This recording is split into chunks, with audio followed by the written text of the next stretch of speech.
Good evening. This is Cole LaBrosse. Welcome to my oral commentary on The Great Gatsby by F. Scott Fitzgerald. Pages 46 through 47. In this section, Fitzgerald's key claim is that people will lie, even to their friends, to defend themselves. Three literary devices used in this section are imagery, diction, and the theme of lies. The context of my passage is that Nick has just met Gatsby, and Gatsby invited Nick out to lunch. On their way out to lunch, Nick is finding out some things about Gatsby's past. The effect of this passage is that the reader can now see that Gatsby is not quite the man he says he is, and lying now will lead to more lies later along in the book. The first literary device in this passage is imagery. Imagery is used on lines 24 and 25 when Gatsby is depicting one of his war memories. Gatsby says, "When the infantry came up at last, they found the insignia of 3 German divisions among the piles of dead." This vivid picture painted by Gatsby shows that it would be very difficult to lie about such detail, and it would be difficult to keep up a lie with such detail. Another example of imagery is when Nick is starting to realize that Gatsby is lying. In lines 17, 18, and 19, Nick thinks to himself, "The very phrases were worn so threadbare that they evoke no images except that of turnbound character, leaking sawdust at every pore as he pursued a tiger through the Bois de Boulogne." This causes an image that goes into deep detail that Nick can really deeply see that Gatsby is lying. Imagery is used in this section to defend Gatsby's lies, as well as give Nick reason to believe he's lying.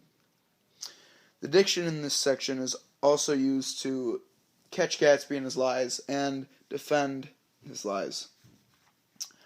On lines 4, 5, and 6, Nick says he hurried the phrase "educated at Oxford," or swallowed it, or choked on it, though it had bothered him before. And with this doubt, his whole statement fell to pieces. Words like swallowed, choked, and fell stood out to me, and Fitzgerald used them to show that Gatsby's lying, and Nick can see right through it. Also, in lines 26 and 27, Gatsby says, "Little Montenegro, little Montenegro." He lifted up the words and nodded at them. He uses the word little because even Montenegro, which has nothing to lose and has fought with great bravery, gives a man an award for his bravery. Diction is used here to help defend Gatsby's lies and help Nick see that he's lying, and help the readers realize that. The theme of Gatsby's lies is protruded in this section very clearly. In the first 3 lines, Gatsby says, "I am the son of wealthy men in the Middle East, all dead now. I was brought up in America but educated at Oxford." This showed that Gatsby is lying about where he came from and how he got his money and his education.